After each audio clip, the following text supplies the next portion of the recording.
7 o'clock, call meeting in order. Mr. Van Landijk, would you please lead us to the Pledge of Allegiance?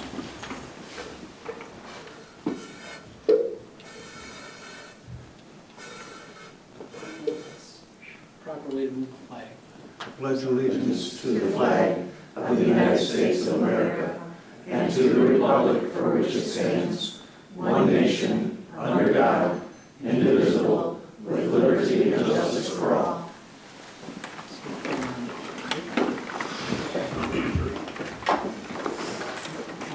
State clothing, right or left?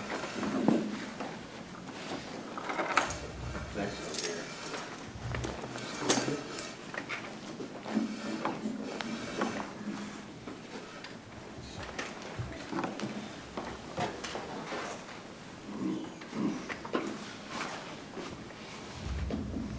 Let the record show all board members are present.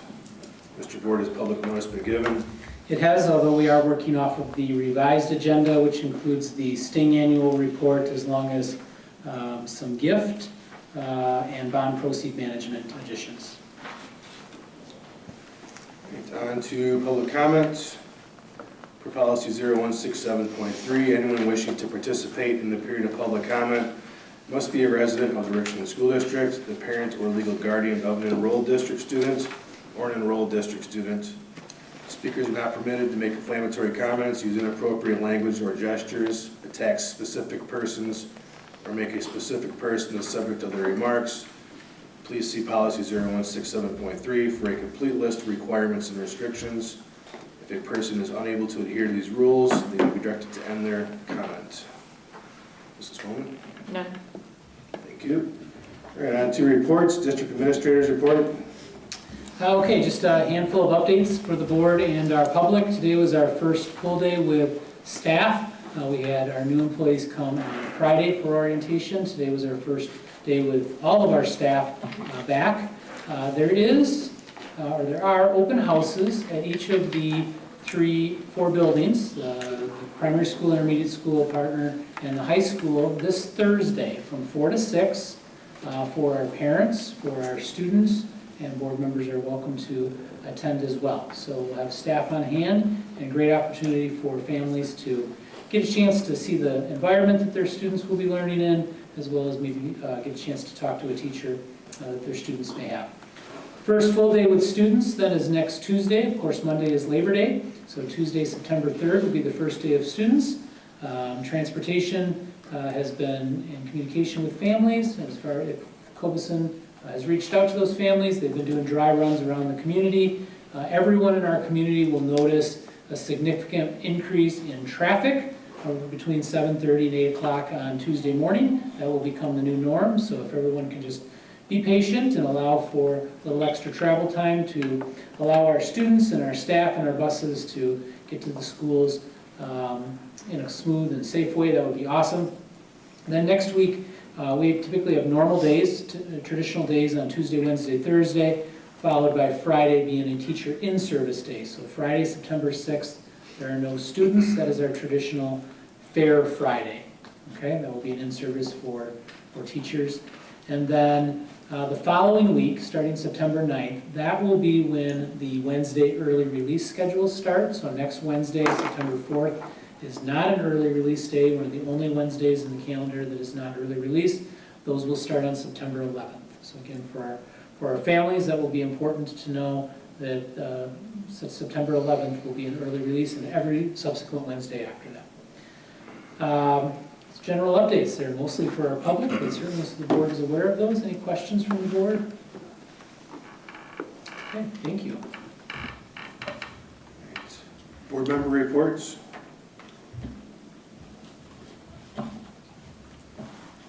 Building property met August 20th for the building walkthroughs. Typically what we're doing is we're just looking at the condition of the buildings, seeing if there's any needs.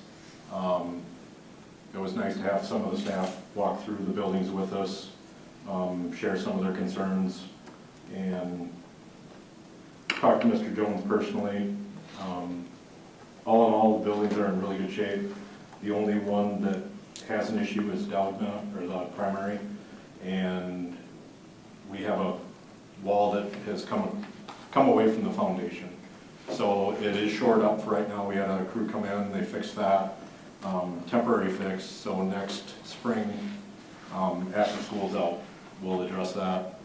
And that's gonna be a bigger project than we originally thought it would be, but we need to do it right to make sure the building is sound. So that was the big concern. Otherwise than that, other than maybe some discolored ceiling tiles, light bulbs that need to be replaced, there wasn't anything that was a wow factor. So very good job for Brian and his crew. And then the 21st, we had our normal meeting, and we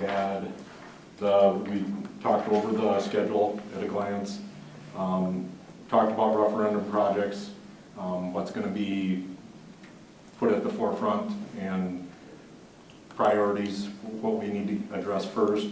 Then we talked about the roofing. That should be pretty much completed, if not completed, before school starts. So there shouldn't be an issue with interrupting of class time. Another topic was the appliance in the classrooms, and what we're doing there is making sure if they're allowed to be in the classroom that they meet all the criteria that need to be met as far as safety and soundness of the unit, so there's no problems with anybody, safety issues. And then the final thing was the solar power discussion, and we tabled that. We just felt that this time it would be good to talk about that with the referendum and the projects that we got going on there. So that was our meeting.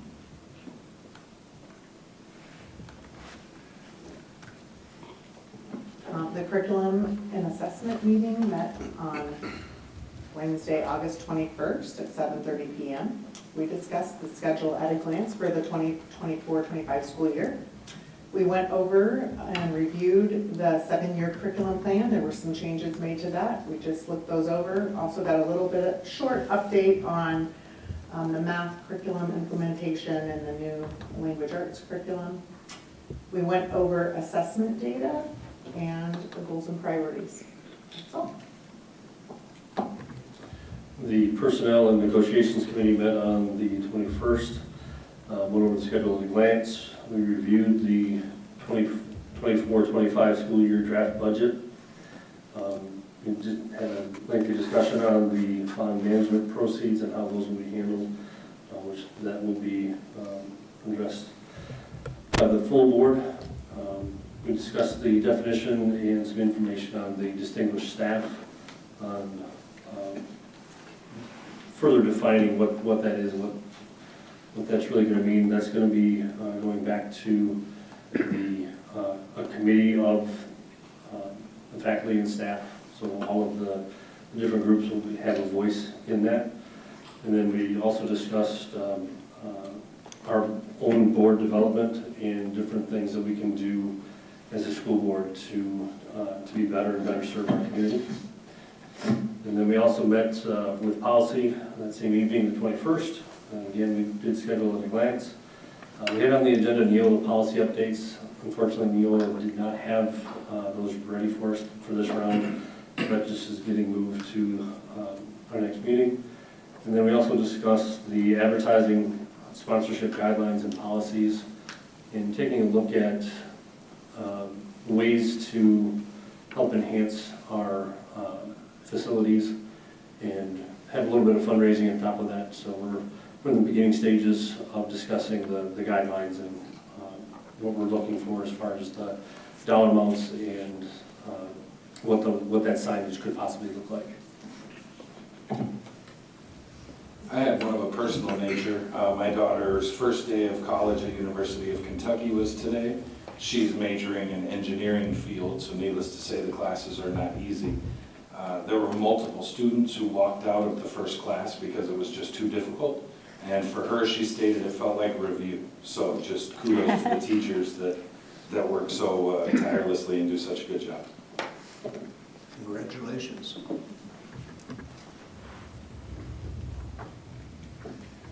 right, thank you. On to 4C, the STEM annual report. Okay, so this was one of those reports that was added to the agenda. but we do have the link there. Hopefully the board was able to get the 2 links to work. There's an audio link, and then there's the presentation link. But this is part of our annual report and having the CCLC grant at both the primary school and the intermediate school. Lisa Brown is present here tonight as well. She is our STING director, coordinator, and she can answer any questions that you might have regarding that. So I'll turn it over to the board to see if there are any. So one question, there were several items in there that the data wasn't available to actually do an assessment. How does that affect the grant as far as the reporting of that? And how soon do you anticipate having that information available? So we have to have our final data report to the state by, I think it's the end of October, sometime in there. And so working on pulling that data, that's coming from me, so I have to get that off of Skyward or iReady and all sorts of different places and put it all together. So that should be coming, and hopefully we'll have an update if we'd like one by mid-October, let's just say, because they have their annual conference in October as well. Or November, sorry, the conference is in November. So yeah, it's definitely, they have a system that they report to, and that they have to enter all their data in, but then they also need attendance and some other things on our end too. So hopefully soon, they're working on that right now. It's been a learning progress, but it shouldn't affect us in the grant. DPI we've been working with closely when we've had questions. We've been able to go to them, and things have been pretty easygoing and trying to figure out. Lots of grace is given within our first year, so that's always very important too. So they learned a lot their first year, and we're going to see where the second year goes. Great, thank you. Mrs. Brown, I had a few questions. I saw that it said that there were 162 students served last year. How many are you expecting this year? Do you know yet? We have preliminary numbers. We're not up to that number at the moment, but usually we'll get more kids that will enter as the school year gets started. I would say we're probably at about 70, but I haven't checked the numbers in a week or so. But I would say we'll be getting up there. We definitely need to increase our attendance in order to stay within our compliance with how much money was given to us. So we're always looking for more families to join.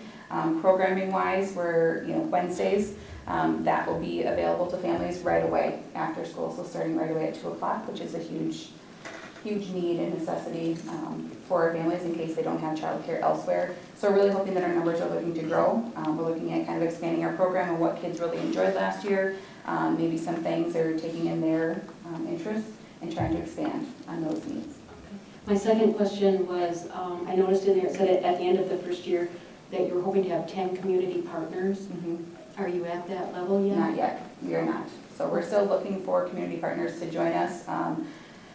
I'm thinking last year we had, it wasn't food wise, I can't think of who came in. Someone from, I'm going to say, I don't remember off the top of my head, but came in and did some food stuff with our students, which was great. We also had yoga.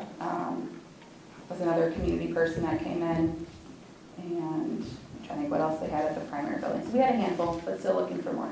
Okay, because understanding that's maybe something we can help with as Yes. board members. Yep. And then my final question was, I noticed on goal 2 that you had mentioned 40% of students have an increase in mathematics and literacy who attended more than 30 days. Did you feel like you met that goal? So that's pulling from the iReady data and everything. So it's not as simple as what we were hoping because we have to pull individual students. It's not just a whole class. So it's just for those students that attended STING. So it takes a little bit more time to pull that data and put that all together. I would say that with the kids that were involved, I'm really hoping that we're close, if not at it. But I can't say for sure until we get time to review that. All right, thank you so much. May I ask a question, Yeah. please? We're at 65 and you're expecting you're at 70. What is the minimum number that we need to have to stay within compliance? If you give me a second, I can take a look at that. I believe our numbers, we needed an average daily attendance, I think it was around 40, I want to say like 45, and then around, so 45 would have been, I think, at the intermediate building, and about 60 would have been at the primary building. And so we've asked some questions on that, because, for instance, we found out last year, Halloween, we were open Halloween, but our attendance was not that great, so then that impacted our numbers, our average daily attendance. So concerts, we want our families to attend that, but we found that was a lower attendance day. So really looking at those days where we didn't have as many students that were there, and not having staying on those days to help with that average daily. So it's a numbers game, but we're definitely looking for more because our daily attendance, our average daily attendance was lower than what we expected. Thank you. On your daily attendance, is there a minimum amount of time in the building a student is required to be there to Yep. qualify? They have to be there at least through, I just say an hour to an hour and a half. So through not just snack and recess time, they also have to be there for one of their rotations. So, but we really want kids there the whole time. We have said that we would like kids a minimum of 3 days to help meet that attendance, that daily attendance, but we also understand that, you know, some families are involved in dance or sports, and that's maybe not always the greatest, but we just need to have communication between our families and our partners in STEM. With the community involvement, what types of businesses, what types of people are you really looking for? I would say anything that we can expand our students' knowledge when it comes to either things to be involved in. So for instance, we had, I'm just saying like 4-H to come in and do activities, or it could be Boy Scouts coming in and providing some enrichment activities. We had Brian Kinney, who was in the intermediate school last year, to do things with our students once every quarter. He's actually coming in on Wednesdays. I think it's just once a month, maybe twice a month, depending on the building, and he'll be doing activities with them. So trying just to really pull in whatever we can, but to expose our kids to things that are out there, but also create unique and fun learning opportunities, and not just being a homework club. It's not just that. You know, it's a social time, it's a time to get a snack. Yes, of course, get that homework help and work on all that, but then also to have some fun, because it gets to be a long day at school, and so we get that. We don't need a break, even as adults. Thank you. Mm-hmm. Any other questions from board members? All right, thank you for that. And on to the minutes. Is there a motion to approve prior meeting minutes of August 12th, 2024? So moved. Motion made by Mr. Billing. Is there a second? I'll second. Second by Ms. Troxel. Discussion? Mr. Billing? Aye. Aye. Aye. Aye. Aye. Aye. Aye. On to financial items. The approval of statement of cash invoices on the revised agenda.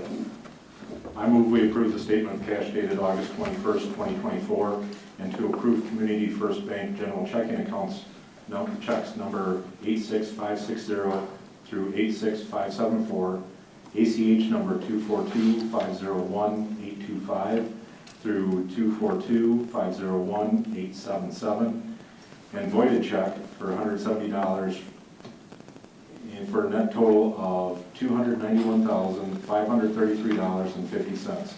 This is for the purpose of general operating costs of the district. Motion made by Mr. Dowden. Is there a second? I'll second. Seconded by Mr. Hunter. Mr. Bosworth, anything you want to add? Nothing to add at this time. Thank you. Discussion? Mr. Van Landijk? Aye. Aye. Aye. Aye. Aye. Aye. Aye. And 6B, the 2023-24 budget update. So it's just a high level of kind of where we're at with the 23-24 budget as we are kind of closing that out, but I'll turn that over to Mr. Bosworth for a couple of points. The auditors have visited our district. It was a great opportunity to have them right in our office. They asked many questions related to our 23-24 June trial balance and suggested a number of journal entries for us to use. We have a few accounts we are still cleaning up, and then we'll apply those journal entries. We anticipate the auditors returning in the next few weeks.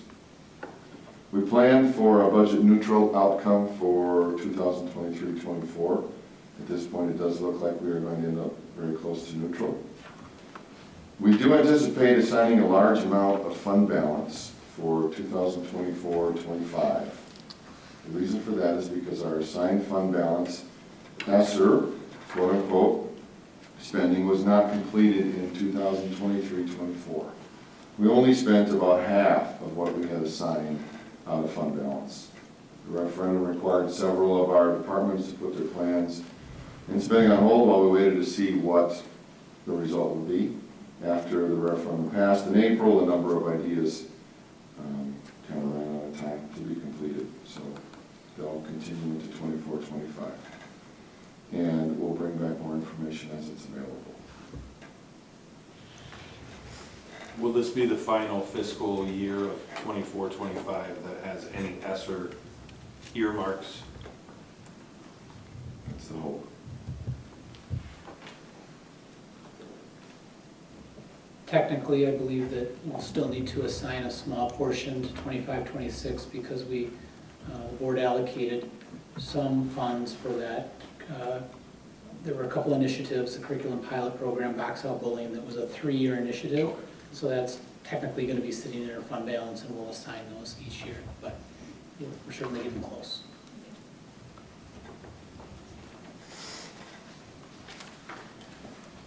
Any other questions?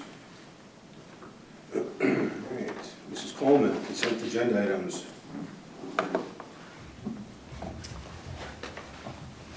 Motion to approve the consent agenda items as presented. Motion to accept the donation of money for RCHS supplies and building needs valued at $250 from the People's Community Bank for policy 7230. Motion to accept the donation of student desks for classroom use at RCPS valued at approximately $100 from Diana Janisek per policy 7230. Motion to accept the donation of gift cards to RCPS to support our students, valued at $200 from Community First Bank per policy 7230. Motion to accept the donation of funds to RCHS valued at $1,500 from Richland County Campus Foundation per policy 7230. Motion to accept the donation of $4,000 for/to RCHS Athletic Department from Sharon M. Pansky Estate per policy 7230. Motion to accept the donation of money for the RCIS greenhouse valued at approximately $100 from Sandra Lawton per policy 7230. Motion to accept the donation of school supplies for district students valued at approximately $45 from Tammy Wheelock per policy 7230. Motion to accept the donation of the use of a UTV 4/2 for the 2024 football season valued at approximately $10,000 from Viteznik Power Sports per policy 7230. And motion to accept the donation of 37 trapezoid tables for various classrooms within the Richland Intermediate School classrooms valued at approximately $1,000 from Culver's headquarters per policy 7230. I'll make the motion to approve the consent agenda items as presented. Is there a second? I'll second that with thanks. Seconded by Mr. Van Landijk. Discussion? Mr. Dowden. Aye. Right? Aye. Aye. Aye. Aye. Aye. On behalf of the Board of Education, I'd like to thank People's Community Bank, Diana Janisek, Community First Bank, Richland County Campus Foundation, Sharon M. Pansky Estate, Sandra Lawton, Tammy Wheelock, Viteznik Power Sports, and Culver's for their generous donations and gifts. Is there a motion then to approve the modified agenda? So moved. Motion by Mr. Billing, is there a second? I'll second. Second by Mrs. Dickman, discussion? Mr. Hunter? Aye. Aye. Aye. Aye. Aye. Aye. Aye. It's on to agenda item 9, information and discussion items, district transfers and vacancies. Okay, so you will see in the public content there, the top table, you're very familiar with, the items or the positions that we are still looking to fill. We've had a great hiring season, we're wrapping up, but we do still have just a couple of positions that are still open. Those that are listed as closed, the board will see for the first time tonight in closed session. Some of them are pending board approval, but we do still have a 40% speech and language pathologist. We were not super optimistic that we were going to find someone for this anyway. We do have a plan to work with CISA to contract services for those that we need on that part-time position, but we had it posted. And then we have a cross-categorical position, teaching position at the primary school, where I believe interviews were held tonight. So more information to come, but we're getting close. And the rest of our positions are filled or will be filled in the near future pending board approval. And again, all of the information that the board saw last week or 2 weeks ago, the last meeting enclosed is listed below. Thank you. All right, on to action items. 10A, gift, the donation of money from the Rotary Foundation of Richland County. This is a fairly basic gift, however, a board member is on the Rotary Foundation board and therefore did not want it on consent. So, any questions regarding this? Pretty straightforward though. Is there a motion then to accept the donation of money for the RCIS greenhouse and for the purchasing of translator earbuds with a total value of approximately $4,000 from the Rotary Foundation of Richland County per policy 7230? So moved. Motion made by Mr. Billing. Is there a second? I'll second. Second by Mrs. Dickman. Discussion? Ms. Troxel? Aye. Aye. Aye. Aye. Aye. Aye. On behalf of the Board of Education, I would like to thank the Rotary Foundation of Richland County for their generous donation. All right, 10B on the revised agenda, the bonds proceeds management. Okay, so this is an agenda item that went to our Personnel Negotiations and Budget Development Committee last Wednesday. The board recently decided to go with PMA Securities to manage our bond management proceeds and invest those into safe funds, but yet the ability for the district to earn arbitrage and earn interest on those proceeds until it needs to be expensed out. So PMA sent out proposals to banks in their network nationwide. They also solicited proposals from all of our local banks, and they have gathered up all of that information and essentially, after some discussion at the Personnel Negotiations Budget Development Committee, the committee is unanimously recommending that they allow PMA and the administration to just put the funds in the investment tool, whether it be a CD or a treasury or whatever it might be, that earns the highest yield. Okay. Again, everyone had an opportunity to bid on that, and so simply going with the highest yields possible for each of the different length CDs and different amounts. So, Chairman Bailey, anything to add on that? With the discussion, we decided that it was most fiscally responsible for us to try to gain as much extra earnings from those to words of thank you to our community for supporting the referendum in the beginning. So all the money that we have from the interest of these investments will be rolled back into funding towards the referendum type items. So if there's a project that happens to be a little bit higher than we anticipated, we can use some of that funding to help offset those costs to make sure that we follow through on the promise that we made to the community for all of our projects for the referendum.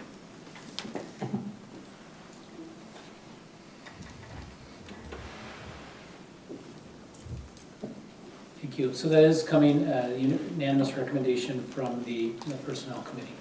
Is this, will this require a motion? This will require I move that we accept your proposal. So the motion is to accept the recommendation from the Budget Personnel Negotiations Committee and direct the district administration and PMA financial advisors to select investments with the highest yield possible, regardless of where the institution is located. You're making that motion? I am. All right, thank you. I'll second. Seconded by Mrs. Dickman. Discussion? Can we get updates on that? As far as- Yeah, PMA will be giving, I believe, quarterly updates, and then at the committee level, more frequently if needed, to be able to let the board and the public know of how we're doing on our proceeds and expected yields for both this first round of 15 million as well as the second round in March of the 12.16. Very good. Mr. Governor, what exactly kind of updates are you looking for? Just like numbers, how Yeah. much percentage we're getting, how much final bottom line dollar we're getting? Did you have an idea of what more? Just how much is invested, how much are we gaining on it, Okay. you know, just common daily numbers. Perfect, thank you. Any further discussion? Mrs. Dickman? Aye. Aye. Aye. Aye. Aye. Aye. Aye. All right, so I'll make the motion then to move into closed session pursuant under statutes 19.851C and or F as appropriate to consider employment, promotion, and compensation of employees for purposes of discussing individual employee hiring and compensation. In Wisconsin statutes 19.851F and Wisconsin statutes 118.125 to discuss student open enrollment, applications, and individual pupil information related to those applications. The board may take action on these issues in closed session if necessary and appropriate. At the conclusion of the closed session, the board will entertain a motion to adjourn the meeting. Is there a second? Second by Ms. Troxel. Discussion? Aye? Aye. Aye. Aye. Aye. Aye. Aye. Thank you.